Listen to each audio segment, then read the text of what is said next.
meteorologist Brittany Van Voorhees is here, and we are waiting on some relief, Brittany, but we're going to have to wait a little longer, it sounds like. Yes. Now, I would say that this is probably the forecast that I can give you, Colin, that gives a little bit of hope. That's good. It's a little bit of good with a little bit of bad. So the negative here is that we still do have some heat for the next few days. So a good reminder, still want to try to stay cool. If you're still up with us and you're going to bed tonight, remember to try to turn down maybe the thermostat a degree or two. And then when you're waking up tomorrow, do things like close the blinds, try to avoid opening the door too much to kind of let some of that warmer air in. Try to seek shade as much as possible if you plan on being outside. And I feel like number one is always stay hydrated as much as possible. Water over things like caffeine and other things that can, replenish or try to replenish, of course, those electrolytes, especially if you're doing things like working out, going for a run, things like that outside.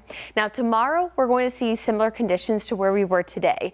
Not with the temperature. We're not talking about highs again in the upper 90s, but where we were with the feels like numbers, those are going to be very similar. Our highest heat index today was right around 101. We'll be there tomorrow and heading into Friday as well.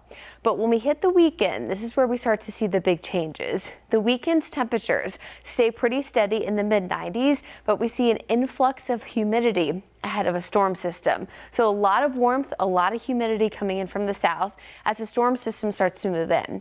This is going to increase our rain chances Saturday, but more so on Sunday. The good thing is that we have an opportunity to see some rain, which will help cool us off and bring much needed rain to many areas that have seen a lack over the past few weeks. We are right now in a deficit of about 2 inches or so for most of the Charlotte area.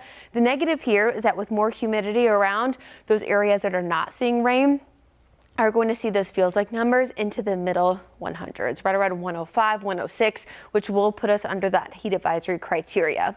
But once the system passes by, this is going to bring us that slightly cooler, slightly drier air mixing in, and finally relief from this prolonged heat wave that we've had for about a week or so now, that at the end will be almost 2 weeks long of above average hotter and humid conditions.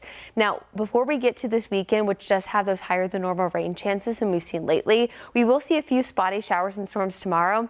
I think on Thursday, our best chance to see rain and storms will be actually closer to the mountains and foothills, areas mainly north of I-40, a little bit scattered further south on Friday, but again, rain chances are relatively few and far between both days, getting a little bit higher heading into Saturday, so around 40%, and then the highest there is on Sunday with around 60 to 70, even heading into the overnight hours. But you see those rain chances plummet by Monday and Tuesday. That's because the front passes by, things start to dry out. That's when we get those not only lower rain chances, but lower humidity levels and lower temperatures. It's been a while since we've been hoping for temperatures in the upper 80s and feels like temps in the lower 90s, but we've had so much above average heat and humidity the last few weeks that that's where we are right now. Elsewhere, we do have to give a quick update on the tropics. We have 2 areas of interest to watch, both of them in the of course, Atlantic Basin. One out way in the Eastern Atlantic, the other in the Caribbean. As of right now, just something to watch, and we'll be keeping a close eye on it, but no direct impact, of course, to us here in the Carolinas. The biggest impact we have locally, again, the next 4 days is the heat and humidity. Saturday and Sunday, your 2 big days we really want you to watch. And then Monday and Tuesday, those upper 80s, Colin, will be feeling significantly better than we have been. Much better.